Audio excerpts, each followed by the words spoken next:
Hello. Yes sir. हाँ जी, तो class start करें। मेरी वॉइस सबको आ रही है ना अब? यस। हाँ जी प्रदीप जी। जी सर, आ रही है आवाज। ठीक है जी, ठीक है। हाँ जी, तो लास्ट क्लास में मैं आपको एक कोई छोटा सा क्वेश्चन दे के गया था, तो सिद्धांत जी ने करा, तो वो तो इंटीज मतलब करी गलत थी। अगर आप करते तो ठीक हो जाती आगे। सर बाकी फिर बताना कैसे गलत थी। पवन जी ने करी थी, उन्होंने इंटीज ठीक करी थी। हाँ जी, तो बाकी किसी ने करी नहीं करी इंटीज वो?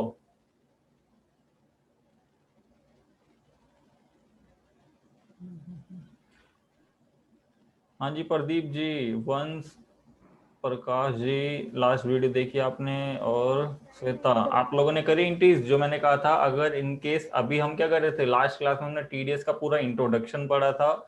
इंट्रोडक्शन के बाद हमने देखा था जी उसके अंदर कॉन्सेप्ट किस किस बेसिस पर हम क्या करते थे जी। टीडीएस कौन काटेगा, कौन लगाएगा, कौन फॉर्म 16 देगा, कौन सा 24 क्यू है, 26 क्यू है, 27 क्यू, मतलब सारी चीजें उसमें ओवरऑल हमने पूरा उसका इंट्रोडक्शन पढ़ लिया था। उसका डिपॉजिट रिटर्न क्या चीज होती है, फिर मैंने कहा था उसकी हमने इंट्रीज देखी थी। अगर इन केस आप डिडक्टर या एम्प्लॉयर थे तो उसकी इंट्रीज हमने करी थी लास्ट क्लास में, याद हो आपको?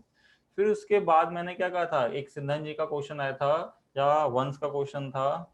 वो कह रहे थे अगर हम डिडक्टिव होंगे तो उस केस में हम क्या करेंगे। तो ये क्वेश्चन आप लोगों के लिए दिया था, तो किस किस ने करा, ये नहीं करा?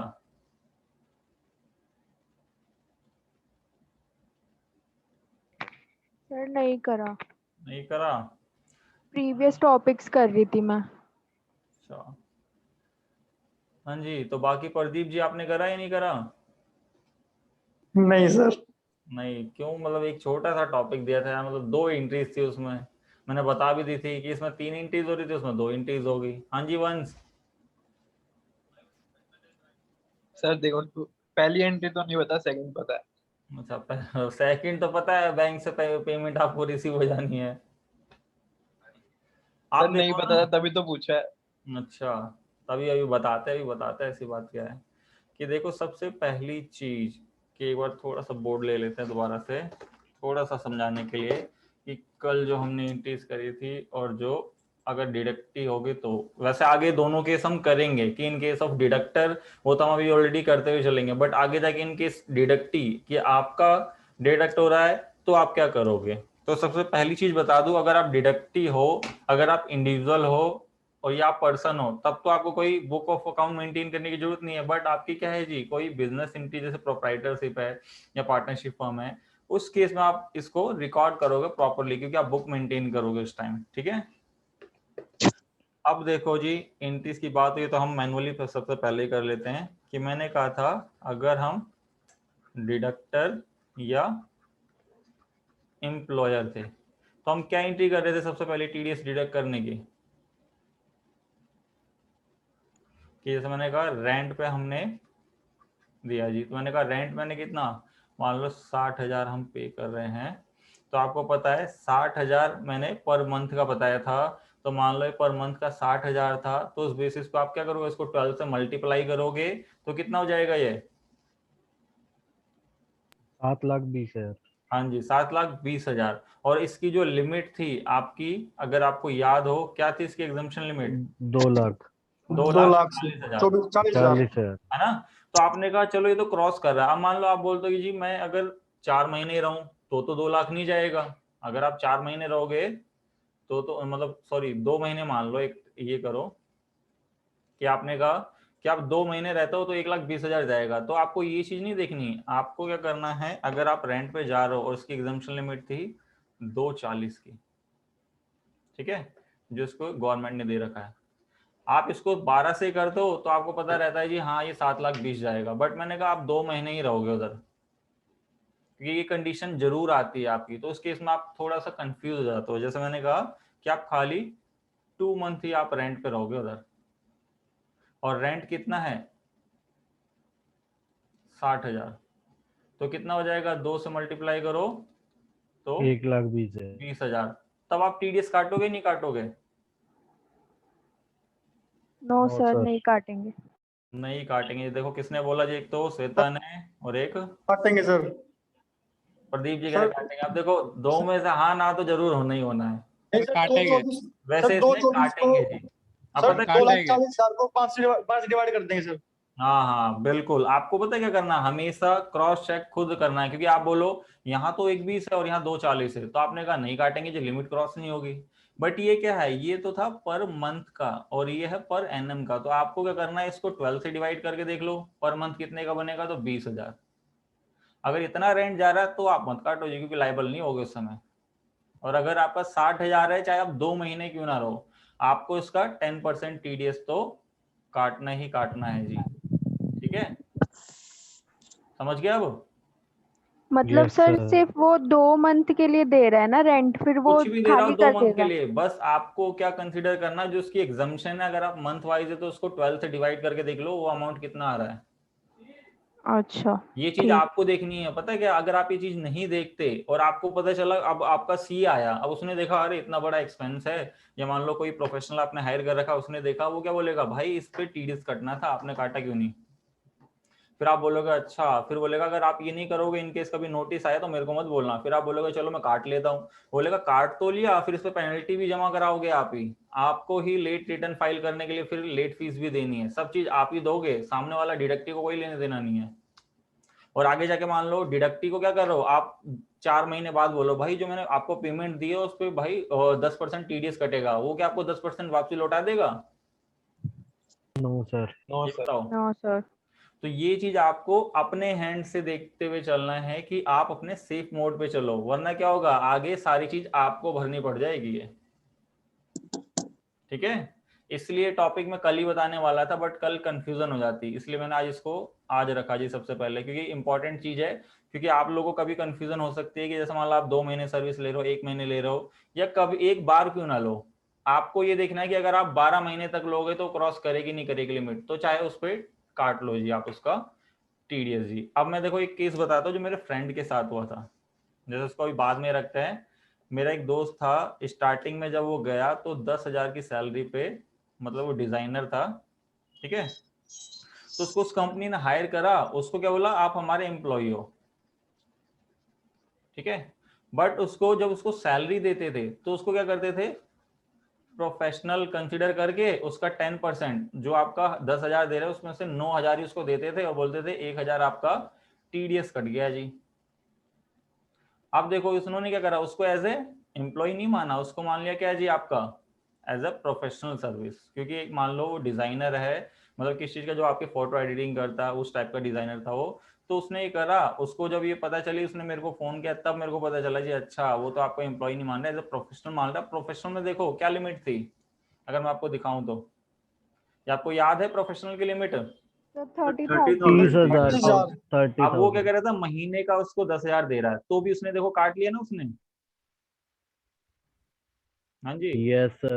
यस है सर। ना, महीने का उसको 10,000 दे रहा है, चाहे वो 2 महीने काम करे, चाहे वो 1 महीने काम करे, चाहे वो 1 महीने करके या प्रोफेशनली, अगर अभी तो जैसे उसको एम्प्लॉय कंसीडर कर रहा था अपने लिए और उसको बता भी रहा था, बट उसको जो ट्रीट कर रहा था वो कर रहा था एज ए प्रोफेशनल। तो ये सारी चीजें तब आपको पता रहेगी जब आप टीडीएस के पूरे कॉन्सेप्ट पढ़ लोगे। Sir, 30,000 पर annum है. 30,000 पूरे पर एनम है, बट उसने Okay. बोला चाहे मेरे 1 महीने करो चाहे आप 12 महीने करो। तो आपको पता है क्या करना है, हमेशा याद रखना है, चाहे आप एक बार ही सर्विस ले रहे हो उससे मंथ में या 2 बार ही ले रहे हो, तो आपको उसको एक बार 12 से मल्टीप्लाई करके देख लो, आपको खुद ही पता चल जाएगा वो लिमिट क्रॉस करेगी। और अपना सेफ साइड चलो कि यस उसको सर। पहले से ही टीडीएस लेके चलो, कि जिससे क्या होगा कि आगे सारे आप कंप्लाइंसेस करके रखोगे, आपको कोई ना लेट फीस ना कुछ, और सामने वाले को क्या, अगर वो बोलता नहीं टीडीएस कटवाऊंगा, तो आप उसको इन्फॉर्म कर दोगे भाई मैं आपसे सर्विस ही नहीं लूंगा, ये वो नहीं करूंगा, तो खुद ही क्या बोलेगा टीडीएस काट लो, उसको आप ये समझा दोगे कि आपको आगे जाके फ्यूचर में इसका रिफंड मिल जाएगा अगर आपकी टैक्सेबल इनकम नहीं हुई, और अगर टैक्सेबल होती है तो आपका टैक्स में इसमें रिलैक्सेशन मिल जाएगा, है ना। हाँ सर, जैसे इस केस में जैसे 2 मंथ्स करके वो छोड़ देते जॉब, तो जैसे ईयरली तब तो बना 20,000, तो इस केस में रिफंड हो जाएगा? हाँ, इस केस में मान लो कि उसकी और कोई इनकम ही नहीं है तो उसका सारा रिफंड मिल जाना, बस उसको क्या करना होगा, अपनी आईटीआर फाइल ITR। करनी होगी 1। ठीक है सर। ठीक है जी, तो ये केस था जो मतलब आपको डिस्कस करना था मेरे को, कि ये आपको पता होना चाहिए, चाहे आप सर्विस 1 महीने करो चाहे 2 महीने लो, उससे बट आपको टीडीएस जरूर काट लेना है, क्योंकि आपको अगर ये कंप्लायंसेस नहीं करते तो आपको लेट फीस, आपको पेनल्टी, सब चीज आप भरोगे। सामने वाला पर्सन क्या करेगा, अगर उसका टीडीएस नहीं कटा, सारे पैसे दे दिए, तो वो वापसी भी नहीं करेगा। फिर क्या होगा, आप टीडीएस के में फंस जाओगे। है छोटा सा कॉन्सेप्ट, कुछ ज्यादा नहीं है, बस आपको क्या है, चीजें आपको पकड़ में आनी चाहिए, मतलब हाँ ये चीज क्या है, अगर ऐसा हो रहा है तो आप इसका टीडीएस काटना शुरू कर दो। ठीक है, क्लियर जी? अब यस सर। Yes sir. ये कॉन्सेप्ट क्या, आपको टीडीएस किस बेसिस पे काटना है, चाहे वो मंथली हो, चाहे ईयरली का आप पे कर रहे हो, आपको चाहे एक केस और है, चाहे आप उसको एडवांस दे रहे हो। अब मान लो आपने किसी प्रोफेशनल को एडवांस दिया, क्योंकि अभी हम अदर देन सैलरी वाला कर रहे हैं, तो अभी हम सैलरी का कुछ नहीं ले रहे, कि हमने कहा अदर देन सैलरी का है। मैंने प्रोफेशनल को 1 लाख रुपए दे दिए, अब 1 लाख रुपए दिए तो उसमें टीडीएस काट के दूंगा मैं उसे। ठीक है, ठीक है सर। ठीक है। अभी ऐसी एंट्रीज भी आगे अभी टैली पे भी करेंगे, अभी बस खाली आपको ये बता रहा था कि आपको ये कॉन्सेप्ट क्लियर है। अब आ जाते हैं जी वापसी डिडक्टर और डिडक्टिव पे, अगले पेज पे इधर, कि हमने जो कल वाली क्लास में क्या करा था जी, डिडक्टर के रिलेटेड सारी एंट्रीज, या एम्प्लॉयर का बोल सकते हो। तो हमारी पहली एंट्री हुई थी कि रेंट अकाउंट डेबिट, जैसे हमने रेंट का लिया था 75 नहीं लेके मैं 60 ही ले रहा हूँ। ठीक है, 2 हमने बोला राजबाला को, तो राजबाला की हम एक लाइबिलिटी बना रहे हैं, इसलिए ये क्रेडिट होता है। तो मैंने कहा इसका काट लोगे 54,000 इसको दिखाओगे, और 2 टीडीएस ऑन रेंट 6,000 का। ये होगी थी एंट्रीज। अब मैंने कहा ये तो चलो ये था, अब मैंने कहा डिडक्टी के केस में क्या करूंगा मैं। तो डिडक्टी में याद रखो ना कि जब टीडीएस यहाँ क्या एक लायबिलिटी बन रही थी, उसके लिए क्या होगा, उसका डिडक्ट हो रहा है, आगे जाके उसी को मिलना है, उसके लिए Income. एसेट्स कंसीडर की जाती है, करंट एसेट्स, याद रखना। तो कभी भी एसेट्स बढ़ती है, तो मैंने कल बताया था आपको 5 रूल, Debit. इसके अगेंस्ट क्या होता है, डेबिट। Debit आपको होती सबसे है। पहले क्या करना है, आप यहाँ उस पार्टी का नाम लिख दो, क्योंकि उस पार्टी से रिसीव होगा आपको, है ना। तो आपको ये ड्यू कर रहे हो आप, तो राजबाला अकाउंट 54 से, और यहाँ पे फिर डेबिट करोगे टीडीएस ऑन रेंट 6,000 से, और 2 रेंट रिसीव करके बना दो, जिससे आपको क्लियर है। कितना है जी आपका 60,000। ठीक है, ये सर डिडक्टी की बुक की एंट्री है। हाँ ठीक है सर जी। लेकिन उसका उसकी बुक में उसका ही नाम आ गया। किसकी बुक में, राजबाला की बुक में सर। राजबाला। बता दो, मतलब मैं यार मेरे को याद नहीं रहा, ये यहाँ एमके अच्छा। लिख दो। Party name. ठीक है, जो भी पार्टी सर मैं टीडीएस को वो इनकम ले रहा था उसकी, हाँ ये बस गलती कर रहे थे, मैं वो इसलिए वही कह रहा है, क्रेडिट वो लिया वही था। गलती कर रहे थे। एंट्री तो ठीक थी, बट उसमें एक वही क्या आप इनकम कंसिडर कर रहे थे, इनकम उसको मिलनी नहीं है। और बाद में क्या करेगा, बैंक से वो इतना पैसा रिसीव कर लेगा, क्योंकि पता है उसको जो उसकी इनकम ये 60,000 की हुई है, उसमें से 6 तो उसने क्या टीडीएस कट गया, बट उसके लिए क्या आगे उसी को मिलेगा, या उसकी जब लाइबिलिटी बनेगी तो ये 6,000 उसको एडजस्ट करेगा। अगर लाइबिलिटी नहीं बनती तो सारा का सारा रिफंडेबल है आपका ये। सर 2 एंट्री कौन सी? एक दूसरी एंट्री हो जाएगी ना वो लास्ट में आपकी, bank account debit to MK PVT LTD जो आपका है, इसमें कितना 54,000, बस ये एंट्री हो जानी है। सर ये 2 में क्या लिखा हुआ है नीचे? कौन से 2 में, ये हाँ, रेंट रिसीव। ये रेंट रिसीव आपका, थोड़ा सा अंडर किसके आएगा ये? ये इनडायरेक्ट इनकम। ओके। समझ गया आप, डिडक्टर डिडक्टी। ठीक है सर। तो ये तो हो गया हमारे मैनुअल कॉन्सेप्ट। अब आ जाते हैं जी हम टैली पे, क्योंकि टैली पे क्या होता है ये सर- सारी चीजें। हाँ सर आपने जो पहली एंट्री ये ड्यू में दिखाई थी, पहली वाली एंट्री, ये हाँ जो ये ड्यू में है, पहले, ये पहले ड्यू में जाएगी ना, अच्छा क्योंकि मैं हमें ड्यू पता में है वो ना कि दिखा पार्टी रहा था। हमें कितनी पेमेंट देगी, ये देगी हमें पेमेंट। तो अच्छा हमें भी तो क्या है, जब तक अगर हम ये पेमेंट नहीं रिसीव करेंगे और ये एक्चुअल बैलेंस इतना ही नहीं आना चाहिए, तो 6,000 हमेशा उसके लेजर में खड़ा दिखाएगा, जो कि हमारा टीडीएस कट चुका है। ठीक है। सर ये टीडीएस ऑन रेंट किसके अंडर आएगा? ये करंट एसेट, इसके केस में करंट एसेट जाएगा जी। अच्छा, डिडक्टी के केस में। हाँ, और इसके केस में आपका वही ड्यूटी एंड टैक्सेस, क्योंकि आपकी लाइबिलिटी है, आपको गवर्नमेंट को पैसा जमा कराना है। ठीक है सर। ठीक है क्लियर है सर। सबको अब ये, यस सर। क्योंकि आगे जाके जब अभी जीएसटी भी इसमें इन्वॉल्व हो जाएगा, अभी तो आप क्या करो टीडीएस टीडीएस कर रहे हैं, आगे जाके इसमें जीएसटी भी घुस जाएगा, बोलेगा जी मेरा भी टैक्स है जी, क्योंकि सामने वाले पर्सन ने जीएसटी का रजिस्ट्रेशन ले रखा है। तो मैं तो वही जीएसटी लग के आऊंगा, और आपको अगर आपने भी जीएसटी का कर रखा है जी रजिस्ट्रेशन, तो आप उसका क्लेम कर लोगे। तो इस केस में थोड़ी सी एंट्रीज और चेंज हो जाएगी। ठीक है, तो तब के लिए फिर आगे समझो आपको इन्फॉर्म कर दिया, इस चीज पे आप रिसर्च करना स्टार्ट कर दो, आगे पहले एंट्रीज आपसे ही पूछेंगे।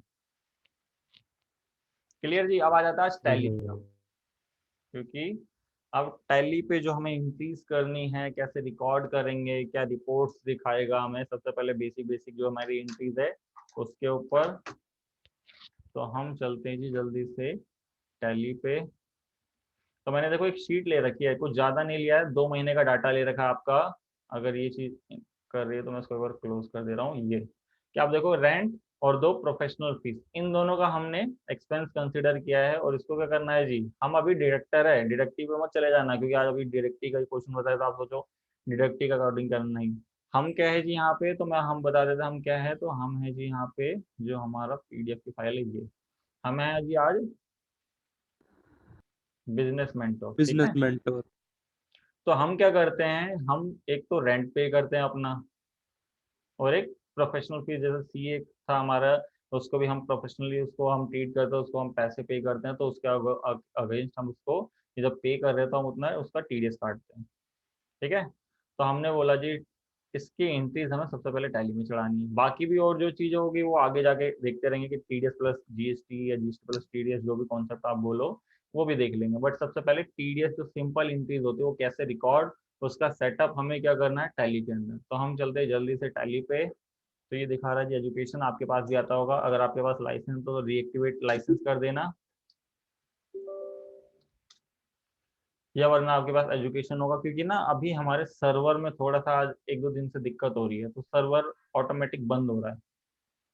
ठीक है, तो आज शायद एजुकेशन मोड पे मेरे को ही पढ़ाना पड़ जाए अगर सर्वर नहीं चल रहा होगा तो। आज मतलब समझ लेना आपके अकॉर्डिंग ही चलेगा आपका, अगर सर्वर नहीं चला तो जैसा आप घर पे कर दो, आज मेरे को वही करना पड़ेगा। ठीक है, तो अभी एजुकेशन मोड ही चल रहा है, क्योंकि सर्वर बंद कर दिया तो हम यही यूज़ कर लेते हैं। और हम आते हैं जी एक नई कंपनी क्रिएट करते हैं, क्रिएट में जाएंगे और बनाते हैं जी बिजनेस मेंटर, क्या था, बिजनेस मेंटर प्राइवेट लिमिटेड। ठीक है जी, प्राइवेट लिमिटेड। ठीक है, यहाँ पे फिर A3 3rd floor Rajouri garden new Delhi 110027, फिर यहाँ पे दिल्ली। ठीक है जी, और चीज़ डिटेल दे रखी है यहाँ पे। तो यहाँ पे फ़ोन नंबर, इनवॉइस नंबर, ये सब दे रखा है। ठीक है, बाकी डिटेल नहीं है, तो अभी हम इसको सेव कर दे जो बस हम क्या करें, info@businessmentor.in। तो ईमेल डाल देते हैं जी info@businessmentor.in। ठीक है, मैंने एंटर करेगा इसको सेव।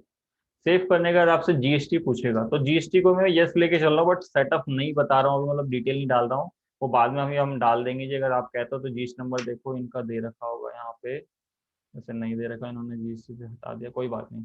तो यहाँ पे हम अभी जीएसटी लेके चल रहे हैं, बट अभी नंबर नहीं डाल रहा। ये इसलिए लेके चल रहा हूँ मैं, क्योंकि जब आप जैसे कोई कंपनी में काम करोगे तो वहाँ जीएसटी टीडीएस दोनों सेटअप मिलेंगे आपको। ठीक है, जब आपको वो दोनों सेटअप मिलेंगे तो आपको क्या करना होगा जी, वो दोनों सेटअप है तो दोनों सेटअप के अकॉर्डिंग ही लेजर बनेंगे। तो आपको अगर कोई सेटअप में नो करके दिखाऊंगा तो अभी तो आप सीख जाओगे, बट आगे जब जाओगे तो आगे दोनों ऑप्शन मिलेंगे, तो आपको तब कौन सा डिसेबल कौन सा अनेबल करना वो चीज़ समझाने के लिए मैं दोनों यस लेके चलता हूँ। तो ये देखो, जैसे आप यस करोगे इसका आपको खुद यस करना पड़ेगा, टीडीएस डिडक्टेड डिटेल। तो यहाँ देखोगे 10 रजिस्ट्रेशन नंबर, तो आपका 10 रजिस्ट्रेशन नंबर आपका जब आप अप्लाई करते हो फॉर्म 49 समथिंग ए या बी समथिंग है, जैसे एक पैन कार्ड के लिए होता है, एक 10 कार्ड के लिए होता है, तो आप यहाँ पे एक रजिस्ट्रेशन जब आप भरते हो उसमें तो एक एक्नॉलेजमेंट नंबर मिलता है आपको। तो वो नंबर अगर आप फिल करना चाहते हो तो यहाँ फिल कर दो, या आपका मैंडेटरी नहीं है, 12 डिजिट का रहेगा। यहाँ 10 नंबर आपका ये बताना बहुत जरूरी है जी, वरना क्या रहेगा, जब भी आप कोई मान लो कोई इश्यूज करोगे, जैसे मान लो फॉर्म 16 या कुछ भी कोई स्टेटमेंट निकाल रहे हो, तो उसमें आपका 10 नंबर जरूर होना चाहिए।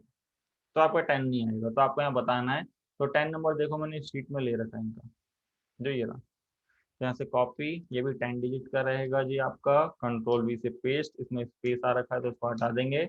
देन यहाँ देखोगे डिडक्टेड टाइप। डिडक्टेड टाइप आप जब देखोगे तो आपकी कंपनी में इतने सारे नहीं दिखाएगा, या आप घर पे टैली में करोगे।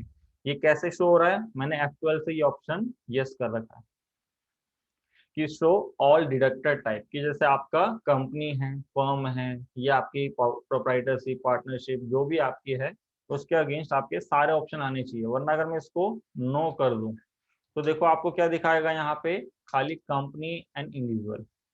बट आप चाहते हो हर चीज आपकी जिसके ऊपर भी ये लाइबिलिटी, मतलब आपकी टीडीएस की लाइबिलिटी बन जाती है। तो आपने कहा मेरा ये आपका स्टेटस नहीं है कंपनी का, या मान लो इंडिविजुअल एचयूएफ, आपने पार्टनरशिप बोले तो यहाँ F12 करो, इसको यस करो, और यस करते ही देखो यहाँ सारी चीज शो करेगा। फर्म है, कंपनी है, central government, branch, division, body of individual, आपका state government, central government, trust, आपका एओपी, आपका एजेपी करके, मतलब जितनी भी आपकी एंटिटीज होती है। मैंने कहा अभी तो मेरा कंपनी है तो मैं कंपनी लेके, और यहाँ पे क्या रजौरी गार्डन जो आपकी ब्रांच है, देन एंटर करके यहाँ पूछेगा set and note detail for person responsible. आप जैसे इसको यस करोगे ये वो पर्सन है, जैसे इसमें ऑटो फिल हो रहा है जो कंपनी का एड्रेस है। वरना आप क्या कर सकते हो, यहाँ पे आप अपना जो रिस्पॉन्सिबल पर्सन, जो डायरेक्टर या जो भी आपका कुछ होगा, अकाउंटेंट, मैनेजर, जिसको भी आप रिस्पॉन्सिबल बनाते हो कि आगे जाके फॉर्म 16 या टीडीएस से रिलेटेड कोई डॉक्यूमेंट निकलेगा तो उसके साइन वैलिड होंगे। ठीक है, जैसे बोलते हैं ना ऑथराइज सिग्नेटरी आपके सब बने होते हैं, उन सबसे रिलेटेड आप उसी को यहाँ कर रहे हो जी, रिस्पॉन्सिबल पर्सन बन रहा है, तो आप यहाँ फिल कर देना। ठीक है, मैं ऐसे अभी एक एज्यूम कर ले रहा हूँ जी, यहाँ पे ऐसे निशान सर को बना देते हैं जी। ठीक है, बाकी उनकी डिटेल बाद में फिल कर देंगे, आप लोग ये प्रॉपर डाल देना, आप अपनी कंपनी में खुद बन जाना है। ठीक है, और फिर आपसे पूछेगा रेट एंड एग्जाम्पशन डिटेल, तो यहाँ पे आपको कुछ यस नहीं करना, क्योंकि क्या है, आप इग्नोर आईटी एग्जाम्पशन, हमें जो एग्जाम्पशन लिमिट दे रखी है हमें वो इग्नोर नहीं करनी टीडीएस के लिए, तो इसको नो ही रखना है। फिर activate TDS for stock item पे टीडीएस नहीं है तो उसको नो ही लेके चलेंगे। ठीक है, और सेव करके पूरा एंड तक सेव करना है, तो आपका टीडीएस का कॉन्सेप्ट अनेबल जी। तो अब मैंने कहा जी सबसे पहले मेरे को क्या करना है, जैसे मैं इसको काट दे रहा हूँ, हम आते हैं इस पे। मैंने कहा पहली जो डेट है मेरी 30/4 को, कि मैंने कहा राजबाला को हम रेंट पे कर रहे हैं एक ये, फिर मैंने कहा एक 30 तारीख की ये। तो आपको ना सबसे पहले ये नहीं करना कि इसकी सारी एंट्रीज कर लो फिर उसके बाद इसकी सारी एंट्रीज करो, नहीं, आपको डेट वाइज चलना है। कि डेट वाइज मीन्स क्या, जैसे 30 और ये 30 दिखा रहा है तो पहले 30 की एंट्री दोनों बुक करोगे आप जेबी की, उसके बाद आगे जाके जैसे इसमें मैंने मेंशन कर रखा है, फिर आप जनरल की एंट्री करने के बाद क्या करोगे, जो उसकी पेमेंट होगी, या मान लो पार्टी की जो पेमेंट करो 5/5 को करोगे अगले महीने की। जैसे आपका अप्रैल का तो मई में, अगर जून का होगा, और सॉरी मई का होगा तो जून में। बट आपके पास अगर एजुकेशन मोड होगा तो ये डेट 2 लेके चलना, 2 एज्यूम करना इन दोनों को। ठीक है, इसको 2, ये 31 उठा लेगा आपका, क्योंकि लाइसेंस होता तो आपकी यही डेट उठाता, और मेरा भी सर्वर चल नहीं रहा है तो इसलिए आपका ये एजुकेशन मोड चल रहा है। समझ गए पॉइंट? हाँ जी, हेलो। Yes sir. ये आपको घर पे 30 नहीं डालनी, अगर आप 30 डालोगे, जैसे मैं भी दिखा देता हूँ यहाँ पे F2 करके 30/4, तो ये उठाएगा नहीं, क्योंकि अभी मेरा भी एजुकेशन मोड इसलिए मेरा सर्वर चल नहीं रहा है। तो आपको क्या करना है, F2 करके 2 तारीख कर लेना। मैंने कहा 2 तारीख को, और मैंने कहा जी इंक्रीज करनी, तो इंक्रीज क्या बनेगी, मैंने रेंट पे करा किसको, राजवाला को, उस पर 10% का टीडीएस का रेट है तो उसका डिडक्ट कर लेना है, और आपको फिर आगे गवर्नमेंट को डिपॉजिट कराना है। तो मैं सबसे पहले इसके लिए लेजर बनाऊं या सीधा इंक्रीज कर लूं? सर लेजर बनाए। लेजर बनाएगी सबसे पहले कह रहे हैं, मतलब मैं ये चाहता हूँ कि आप सीधा यहीं पे आप लेजर क्रिएट करना। ठीक है, एक तरीका तो क्या आप बोलोगे यहाँ आप लेजर बनाओ ये सब, आप इसकी जगह आप वाउचर में आके F7 में ही, कुछ नहीं करना जी, आपको यहाँ आप आओगे और क्या करोगे जी, ऑल्ट C करके रेंट पेड बनाओ या रेंट का बनाओ, और यहाँ किसको रखोगे इसमें, सर रेंट को हाँ जी, current direct expense. Current and direct direct expenses. Expenses. ठीक है, एक्सपेंसेस करने के बाद कुछ चीजें नहीं करनी, आ जाना है स्टैट्यूटरी वाली डिटेल में। आप देखो इसमें जीएसटी पूछ रहा है, टीडीएस, अगर हम जीएसटी प्लस टीडीएस का कॉन्सेप्ट होता तो हम जीएसटी यस लेके चलते हैं, कि मान लो जो आपका राजबाला है वो आपका जीएसटी में रजिस्टर्ड है, तो हमें वो क्या कर रहा है, जीएसटी वाला बिल बना के दे रहा है, तो हम इसको भी अप्लीकेबल रखते हैं। बट मैंने कहा जी वो तो इंडिविजुअल है, उसने जीएसटी में रजिस्ट्रेशन नहीं ले रखा है, तो हमें वो टैक्स नहीं लगा के दे रहा, तो मेरे को ये अप्लीकेबल भी नहीं रखना है, याद रखना। जब सामने से जीएसटी वाला बिल आए रेंट का भी, तो आपको अप्लीकेबल रखना, वरना इसको क्या करोगे आप?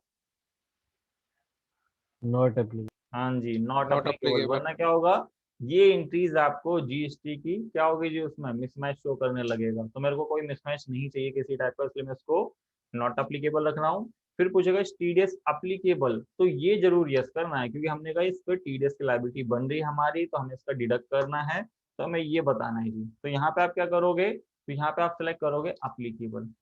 अप्लीकेबल करने के बाद आपसे पूछेगा नेचर ऑफ पेमेंट, कि आपकी नेचर ऑफ पेमेंट मीन्स क्या, जो आपके टीडीएस के सेक्शन है वो सारे टैली में लाइसेंस में ऑटोमेटिक बने रहते हैं, बट एजुकेशन बोर्ड में हमें खुद लिखना पड़ेगा। ठीक है, अब मैंने कहा जी यहाँ मेरे को बनाना है, तो बनाने के लिए एनी नहीं, आप क्रिएट पे जाओगे, क्रिएट करने के बाद ये विंडो आएगी। तो एक याद कर लो या लिख लो, अगर आपके पास लाइसेंस है तो आप ऑल्ट एच करोगे तो ये सारी चीजें आपको शो कर देगा। जैसे देख लो हेल्पर यहाँ लिखा हुआ है, तो आप यहाँ ऑल्ट एच करोगे तो यहाँ पे सारी डिटेल उसकी दिखा देगा। वैसे मेरा लाइसेंस हो गया, तो देखो यहाँ पे, देखो देख रहे हो मेरा गोल्ड हो गया ना। Yes sir. तो अब ये मेरा लाइसेंस हो चुका है, यस तो सर। देखो ये शॉर्टकट की यूज हो गई। आपको यहाँ खुद लिखना पड़ेगा मैन्युअली, पहले ही बता दूं, क्योंकि बच्चे क्या करते हैं, यहाँ क्लास में तो देखा हाँ सर ने ऑटोमेटिक यहाँ क्या करा था, ऑल्ट एच करा, बट आप घर पे कर रहे हो तो आप बोलो ऑल्ट एच हो ही नहीं रहा। क्यों नहीं हो रहा, क्योंकि आपके पास एजुकेशन मोड होगा, तो आपको यहाँ लिखना होगा कि रेंट ऑन बिल्डिंग या रेंट ऑन ऐसे करके। ठीक है, तो मैं यहाँ पे लिख रहा हूँ जी, यहाँ पे रेंट ऑन बिल्डिंग पे आपका है 10%, फर्नीचर पे अगर ये वाला होता तो आपका मशीनरी इक्विपमेंट तो 2%। तो मैंने कहा rent rent of land and building, इसको सेलेक्ट किया, तो यहाँ सेक्शन ऑटोमेटिक आएगा, आप लोग खुद लिखोगे, और यहाँ पे आपको बताना पड़ेगा कि रेट ऑफ इंडिविजुअल या फिर rate of other deductive type. तो अभी कितना है, दोनों के लिए सेम है 10%। और उसकी लिमिट कितनी बताई थी मैंने? हाँ जी, इसकी 240। सर 240। 2,40,000। 240 थी, बट ये मैं मंथली रेंट पे कर रहा हूँ 20,000। 20,000। 20,000। ठीक है, तो आप यहाँ 20 लिख सकते हो। अब मान लो एक केस और मैं आपके सामने मतलब डिस्कस करते हैं। अब मैंने कहा 20 मैंने बता दी, ठीक है। अब आप लोग गए कहीं पे ऑफिस रेंट पे लिया, उस समय आपका 10,000 रेंट था, ठीक है। हाँ जी, 10,000 रेंट था, और मैंने कहा जी क्या करूंगा, आज 10,000 है, अगले महीने मैंने आपको बोला 12,000 कर दिया, फिर मैंने बोला अगले महीने कितना कर दिया, 15,000, फिर अगले महीने मैंने कहा आपका काम बहुत चल रहा है, मैंने कहा 20,000, फिर अगले महीने ऐसे 22,000, आपका रेंट बढ़ता ही जा रहा है। तो उस केस में कोई फिक्स लिमिट बता पाओगे नहीं ना। नहीं सर। तो उस केस में क्या करो, मैं तो हमेशा ये सजेस्ट करूंगा आपको, यहाँ कोई लिमिट लिखो ही मत। कल को मान लो आपका लैंडलॉर्ड क्या कर रहा है, आपको अभी बोल रहा है 15,000 में रहो आप, और आगे जाके क्या बोलेगा आपसे कि भाई तुम्हारा काम तो बहुत चल रहा है, 25,000 रेंट दो मेरे को। तो पता है गवर्नमेंट क्या बोलती है, आपकी जब से वो लाइबिलिटी मतलब रेंट का है, जब से आपको वो डिडक्ट करना था। समझ रहे हो? हाँ जी, ये पॉइंट समझे या नहीं समझे, पहली चीज बताओ। Yes sir. कि ये कौन सा पॉइंट था, ये कहने का मीन्स क्या है कि रेंट आपका अनसर्टेन है। ये कहने का मीन्स क्या, कि अभी रेंट आपको उसने बोले 15 में रहो, जैसे 6 महीने में आपका बिजनेस भाई बड़ा फला फूला, उसने एकदम से बोला भाई अब तो मैं 25 लूंगा वरना खाली कर दे। अब आपको भी क्या था भाई, आपका काम यहाँ चल रहा था, आपने बोला चलो भाई ये भी है तो आप दे देंगे, वरना आप पीछे से ढूंढते रहो। बट आपकी क्या, वहां पे आपकी टीडीएस की लायबिलिटी बन गई वहां पे। ठीक है, तो मैं तो ये सजेस्ट करूंगा, अगर आप लिखना चाहते हो तो 20,000 लिखना। अगर आपको पता है अगर ऐसी सिचुएशन होती है आपके बिजनेस में, इन केस ऐसा होता है, ये सब आपको देखना पड़ेगा जी, क्योंकि आप डिडक्टर हो, गवर्नमेंट ने आपके ऊपर सारी चीज रिस्पॉन्सिबिलिटी डाली है। या पहले उनसे एग्रीमेंट कर लो, जैसे ज्यादातर आपके रेंट पे जाते हो तो एग्रीमेंट हो जाता है कि आपका रेंट इतना हर महीने का रहेगा, और जब आप बढ़ाओगे तो पहले ही कब, साल के एंड के बाद, तो आपको पता रहेगा हाँ इस साल मेरी कोई लायबिलिटी नहीं है, तो आप यहाँ 20,000 लिख सकते हो। समझ गए पॉइंट? किस किस को समझ में आया ये बताओ, ये किसको नहीं समझ आया?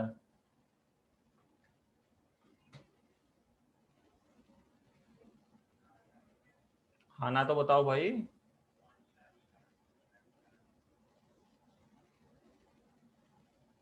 मतलब सबको समझ में नहीं आएगा? आ गया सर समझ। अच्छा, फिर बोलो ना कि आ गया। ठीक है, तो ये केस आपके अब आपके ऊपर डिपेंड करता है कि आपका नेचर ऑफ बिजनेस में कैसा रेंट आपका लैंडलॉर्ड के साथ जो भी आपने कर रखा है, अगर इस टाइप का है जैसे जब मर्जी बढ़ा देगा तो आप इसमें कोई लिमिट ना लेके चलो, जिससे आपको टैली भी इन्फॉर्म कर देगा इस पर टीडीएस लायबिलिटी बन गई है। वरना अगर आप बता के चलोगे, जैसे मैं 20,000 बता देता हूँ, 20,000 से नीचे पे वो काटेगा नहीं, या 20,000 तक पे, उससे अबव पे ही वो डिडक्ट करेगा। ठीक है, तो सर अगर फिर ये गलती किसकी होगी? जी गलती गवर्नमेंट आपको पकड़ेगी, बोलेगी जी आप देखो, हर तरफ से आपको देखना है।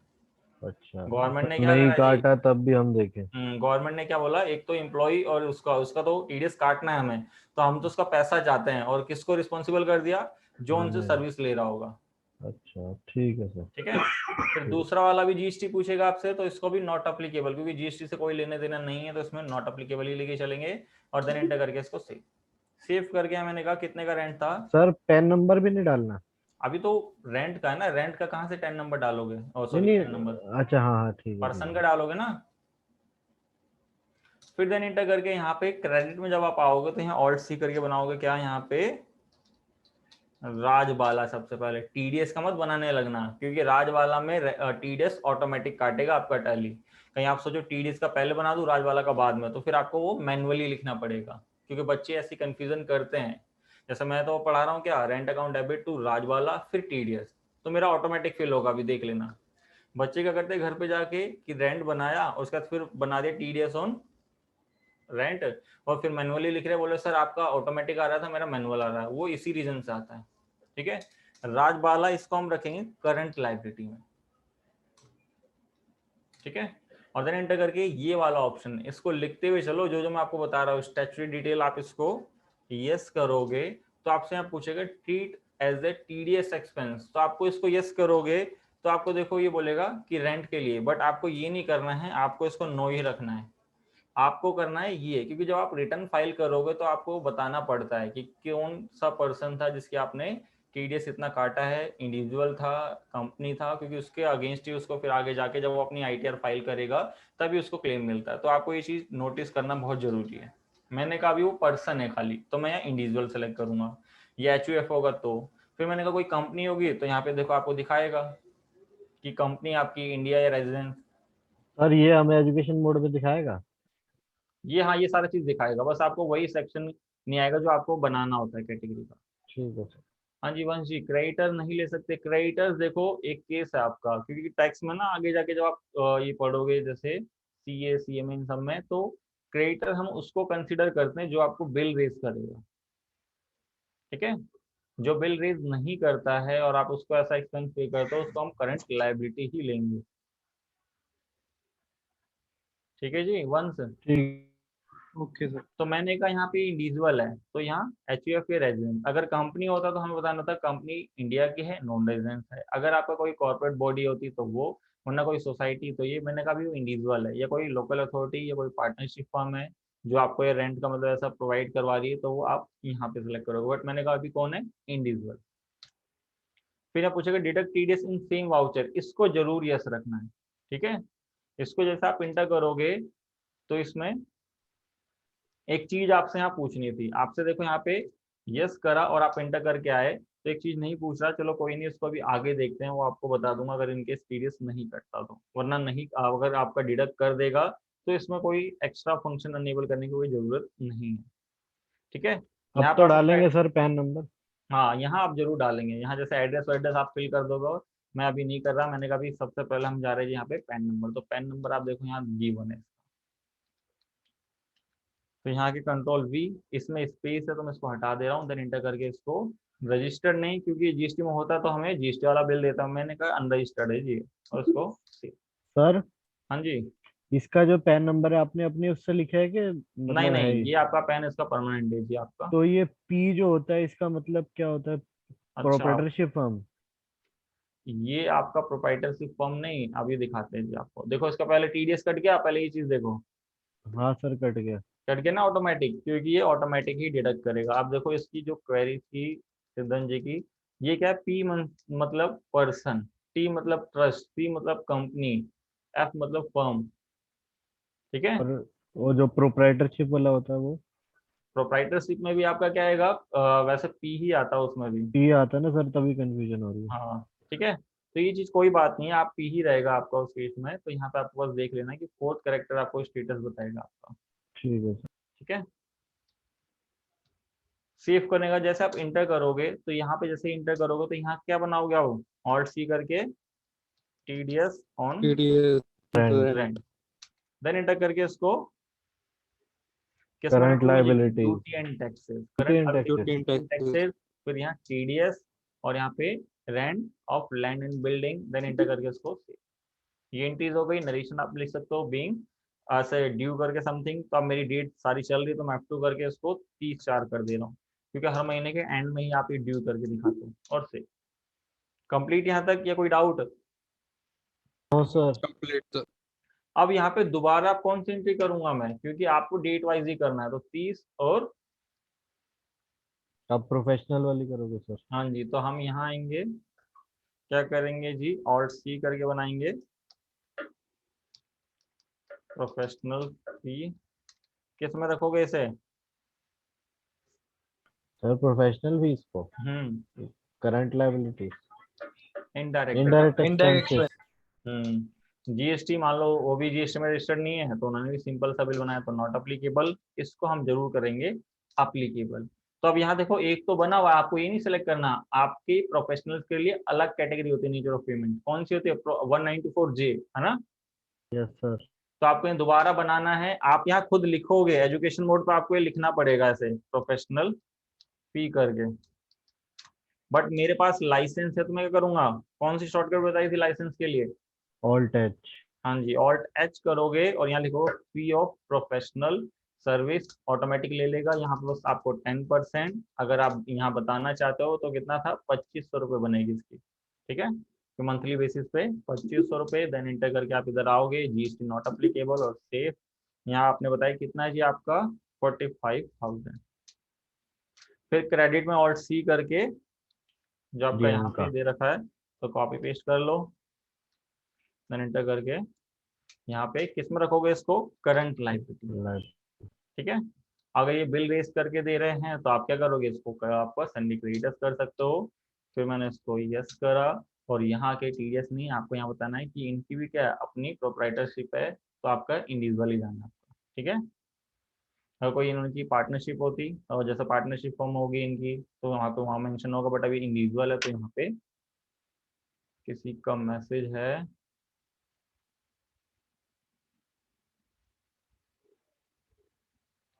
हाउस प्रॉपर्टी एंड रेंट पे TDS कॉन्सेप्ट।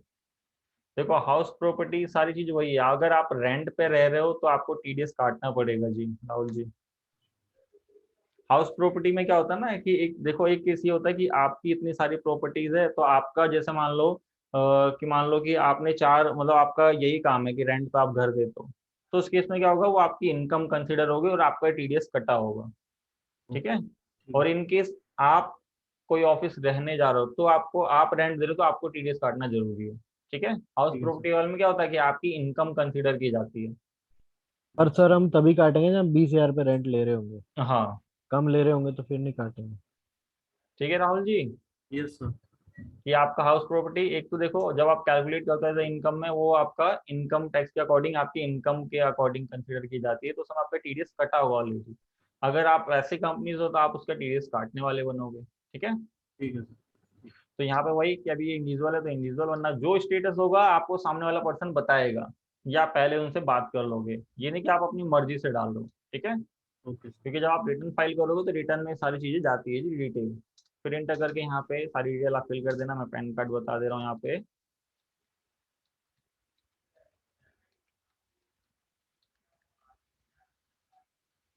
स्पेस हटा के यहाँ पे अनरजिस्टर्ड और वो कट गया TDS, और यहाँ आके फिर आपको ऑल्ट सी करके बनाना है TDS।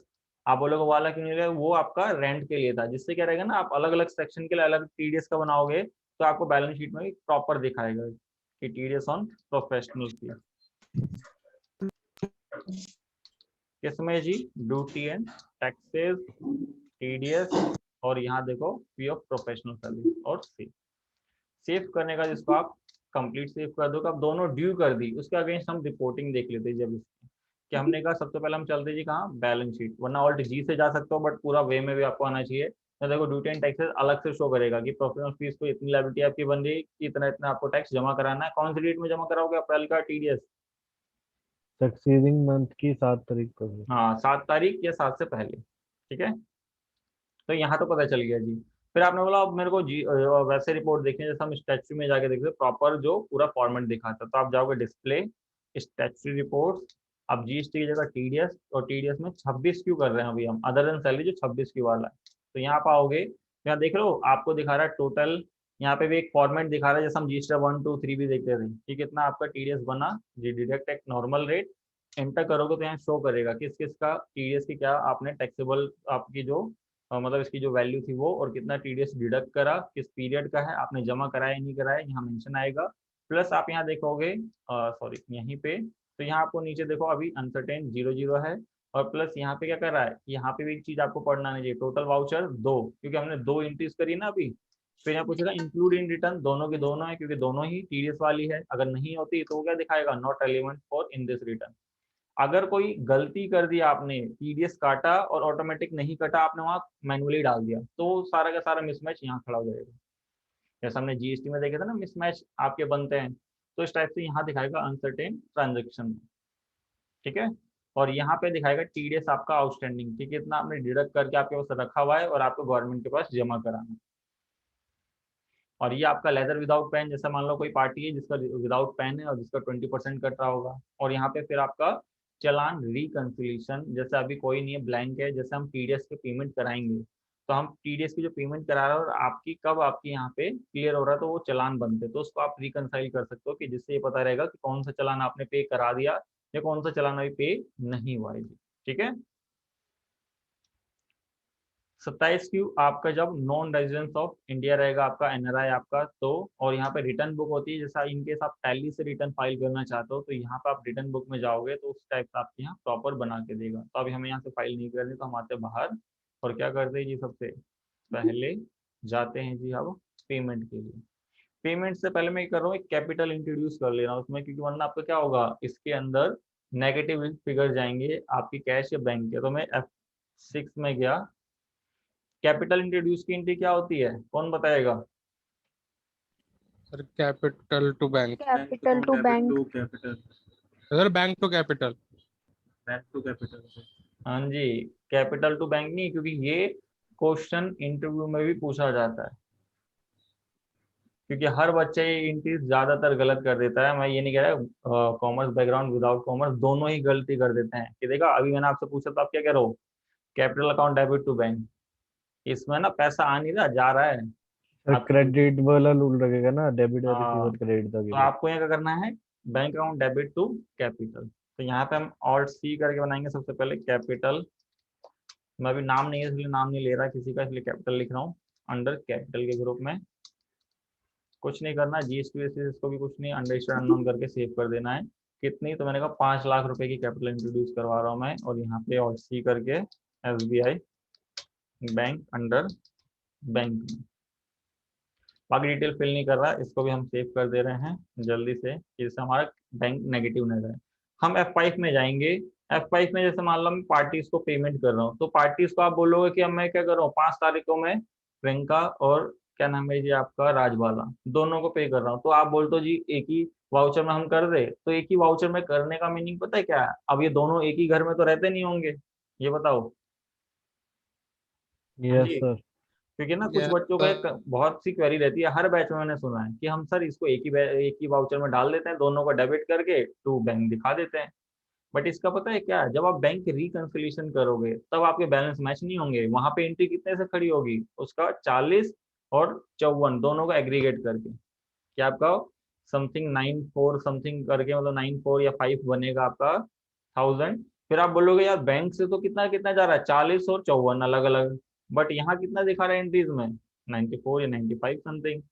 तो समय आप बैंक रिकंसिलिएशन में थोड़ी सी कंफ्यूजन हो सकती है अगर इनकेस आपको याद ना रहा। तो इसलिए आप हमेशा याद रखो, हर पार्टी या हर वाउचर में एक बार में आपको एग्रीगेट नहीं करनी, अलग अलग सेपरेट आपके वाउचर्स पास करने पेमेंट के। क्लियर यहाँ तक? Yes sir. क्योंकि बच्चों की डाउट आते हैं, बट आपका कोई ऐसा एक्सपेंस है जो कि मान लो एक ही जगह आप गए हो वहां पे खर्च कर दिया एक ही दिन में, तो आप कर सकते हो। एक्सपेंस जो कि जिसमें कोई टीडीएस वीडीएस कुछ कोई ऐसी लायबिलिटी नहीं बनती। ठीक है, ठीक है सर। तो हम क्या करेंगे जी, 1 बाय 1 करेंगे। जैसे राज वाला सेलेक्ट करा 54,000, देन इंटर करके यहाँ पे इसमें जी हमने क्या एसबीआई बैंक, क्योंकि आपका 10,000 तक का जो भी कोई ऐसा एक्सपेंस होता है उसी को हम पे कर सकते हैं कैश में। फिर हमने कहा जी इनका प्रजापति 4500 उसको भी एसबीआई बैंक से। सर सुबह सर बताए थे निशान सर कि 10,000 तक, 10,000 से नीचे ही करना पड़ेगा। हाँ मतलब 10,000 से दस नीचे करना हजार होगा। 10,000 भी डिसअलाउ कर देंगे वो। हाँ मतलब अब आप सोचो हर बारी 10,000 डाले जा रहे हो तो वो भी फिर वो देखेंगे ना उसे। और एक चीज और याद रखना है इसको कि इसकी जो डेट है, हमने कहा हम इसको अगले महीने की 5 तारीख को दे रहे थे, मैं 5/5 कर दे रहा हूँ जी। उस वाले की नहीं कर पाए, उसकी भी कर देते हैं हम पेज अप करके। जब पेज अप से नहीं आ रहा तो हम ऑल्ट जी करेंगे और चले जाएंगे डे बुक में। आप यहीं से सारी चीज ऑल्ट जी करके देन एंटर करके यहाँ पे हम आ जाएंगे कौन सी पेमेंट थी जी, ये। तो उसको भी 5/5 कर दें। तो यहाँ तक तो आपका सिंपल था जी, आपने जो एंट्रीज करी। अब मैंने कहा मैं क्या कर रहा हूँ, 7 से पहले ही जमा करा रहा हूँ टीडीएस। बस टीडीएस में एक चीज होती है जी, आपको शॉर्टकट लिख लो Ctrl+F, क्योंकि ये स्टैट्यूटरी पेमेंट है तो यहाँ Ctrl+F करना जरूरी है जी। नहीं करते तो भी चलेगा, बट कर देते तो इन्फॉर्मेशन फीड जाएगी, वो आपके ऊपर है जी। तो स्टेट पेमेंट में आप गए, टाइप ऑफ टैक्स में टीडीएस सेलेक्ट करना है। जैसे हम जीएसटी केस में जीएसटी करते थे, यहाँ पे टीडीएस। टीडीएस करने के बाद पीरियड ऑटोमेटिक ले लेगा यहाँ पे 1 अप्रैल से 30 अप्रैल के महीने में जो हमने टीडीएस दोनों से काटे हैं और कौन सी लास्ट डेट में काटे होंगे, ऑटोमेटिक ये डेट। तो ये आपको कुछ चेंज नहीं करना, आपको इंटेंट करके आना है। आपकी डेट उठाएगा एक जो भी उठा रहा होगा, तो यहाँ पे 1/30 से 1/5 करना आप लोग, क्योंकि आप एजुकेशन मोड पे कर रहे होगे। ठीक है, हाँ जी। ठीक है सर। कहीं आप जाके 30 में करो, सर। 30 में उठाएगा आपकी। फिर मैंने एंटर करा, यहाँ पूछेगा टिल डेट। आपने जैसे 2 अप्रैल में काटा होगा तो 2 अप्रैल आ जाएगा, मैंने 30 का करा है तो 30 आ गया। यहाँ पे सेक्शन पूछ लेगा। फिर सेक्शन में क्या करना है आपको, 1 बाय 1 करके कर लो, क्योंकि आप जब चालान जमा कराओगे तो आपका बैंक से 1 बाय 1 करके ही जाएगा जब पोर्टल पे आप पे करा। तो ये तो है नहीं कि एक साथ ही हो जाएगा। ठीक है, हाँ जी। ठीक है सर। अगर आपको याद रहता है कि आप एग्रीगेट टीडीएस इतना पे कराया, तो आप क्या करना, ऑल आइटम कर देना, दोनों का सेलेक्ट कर लेगा। और दोनों के बाद यहाँ पे फिर एक कंफ्यूजन पता है क्या रहती है इसमें, कि मान लो आप कोई कंपनी थी और एक नॉन कंपनी थी, तो हम दोनों को यूज नहीं कर पाएंगे ना फिर इसमें। या मान लो ऑल आइटम इसमें भी आपने कर दिया, अगर आप रीड रखना चाहते हो, और रेजिडेंट नो रेजिडेंट में आपने ऑल करना है, ऑल कर दिया, वरना एक कर दिया, और यहाँ पे बैंक से, तो इस टाइप से आपको शो कर देगा। ठीक है, हाँ जी। Yes sir. अब मैंने कहा कि अगर आप क्या करते हो, ऑनलाइन पेमेंट कर रहे हो तो ठीक है, बट अगर आप ऑफलाइन पेमेंट करने जा रहे हो कहाँ पे, बैंक में, तो आप टीडीएस का चालान टैली से जनरेट कर सकते हो। कैसे जी, आपको यही एंट्रीज ओपन रखनी है, इसको क्या करना है, Ctrl+P, और प्रीव्यू चेक करना। प्रीव्यू में क्या रहेगा, ये चालान आपको मिल जाएगा। 2 चालान मिलेंगे जी आपके। ठीक है, हाँ ओके। जी। और ओके एक चीज सर। और लिख लो, जो कल मैंने पढ़ाया था उसमें एक चालान रह गया था जी। आप टीडीएस जो डिपॉजिट करोगे, आपको पता है 7 तारीख को, बट आपको कौन सा चालान, तो चालान 281 लगता है इसके लिए। ठीक है, ठीक है सर, उसे एक एक कर दो कि आप उसे ऑल आइटम भी रहने दोगे, क्या चीज, जो भी ऑल आप कर दो पीछे। या 1 कर दो, वो अब आपके ऊपर है जी। 1 आसान रहेगा ना सर, कंफ्यूजन नहीं होगी। जैसे ये तो मैंने ये सेव नहीं कर रहा, मैं वापसी आया Ctrl+F करा, मैं जरा स्टेट पेमेंट टीडीएस यहाँ पे ऐसा आया, तो एक सेक्शन उठाया मैंने पहले रेंट वाला, फिर रेंट का ही शो करेगा, और यहाँ पे वो नॉन कंपनी थी, रेजिडेंट था, बैंक से पे कर दिया। इसका सिंगल चालान देखना चाहता हूँ, प्रीव्यू में आप देखो सिंगल चालान आ जाएगा। ठीक है, और उसको मैंने सेव कर दिया जी।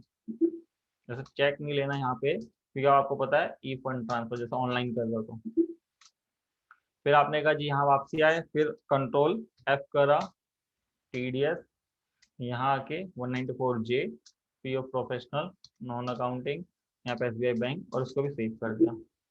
ये करने के बाद ये तो आपने चालान वालान पेमेंट वेमेंट सब देख लिया। रिपोर्टिंग पे दोबारा चलते हैं, क्योंकि रिपोर्टिंग में एक चीज है आपकी कि आप यहाँ गए स्टैट्यूटरी रिपोर्ट टीडीएस, तो यहाँ देखना टीडीएस आउटस्टैंडिंग अब क्लियर हो जाएगा आपका। ठीक है, आपका यहाँ शो नहीं करेगा। और जो हम फॉर्म 26Q की रिपोर्ट देखते हो, तो यहाँ आप देखोगे डेट टेबल, और यहाँ पे क्या होगा जी आपका, कि अमाउंट पेड दिखा देगा। पेड हो गया। ठीक है, पहले यहाँ पे पेबल में ऐसा शो कर रहा था। फिर आप देखोगे चालान रिकंसिलिएशन, अब आपके 2 चालान यहाँ आ जाएंगे। ठीक है, ये 2 चालान आ जाएंगे। इनको आपको क्या कर सकते हो कि जैसे मान लो आपने ऑनलाइन पेमेंट करके खत्म कर दिया, तो आपने कहा मैंने पेमेंट करा दी, तो ये चालान यहाँ बन चुके हैं, तो आप इसको भी क्लियर कर सकते हो, हाँ मैंने वाला चालान पे कर दिया, तो यहाँ से हट जाना चाहिए। तो आप क्या करो, बस इसको यहाँ आके ऑल्ट आर रिकंसिलेशन, क्योंकि अब आप F5 से नहीं ऑल्ट आर से, जैसे यहाँ इसके से सिलेक्ट ऑल्ट आर करा, तो यहाँ देखो डेट वेट डालने के लिए कौन सा सेक्शन था, और यहाँ पाओगे अगर चेक से करा तो यहाँ पे डिटेल, अगर आपने चेक नहीं करा, आपने क्या करा जी ऑनलाइन पेमेंट कराई, तो उस समय BSR कोड जनरेट होता है 7 डिजिट का, ठीक है। तो 7 डिजिट का कोड आप यहाँ लिख दोगे। फिर चालान नंबर, तो चालान नंबर कौन सा है जी, ये वो वाला नहीं 281 वाला, ये वो वाला है जब आप पेमेंट करते हो तो एक आपका पेमेंट की डिटेल आती है, याद हो, यस सर।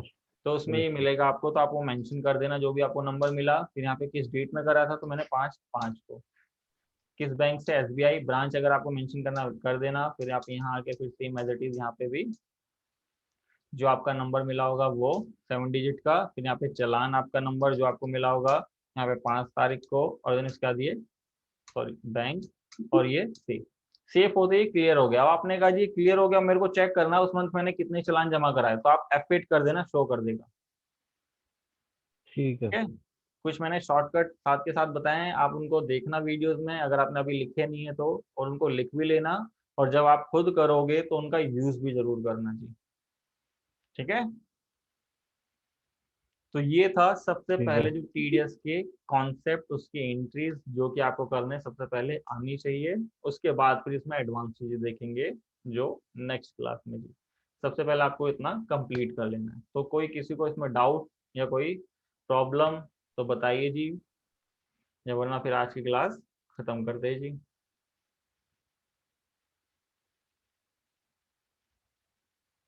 हाँ जी, क्लियर सर।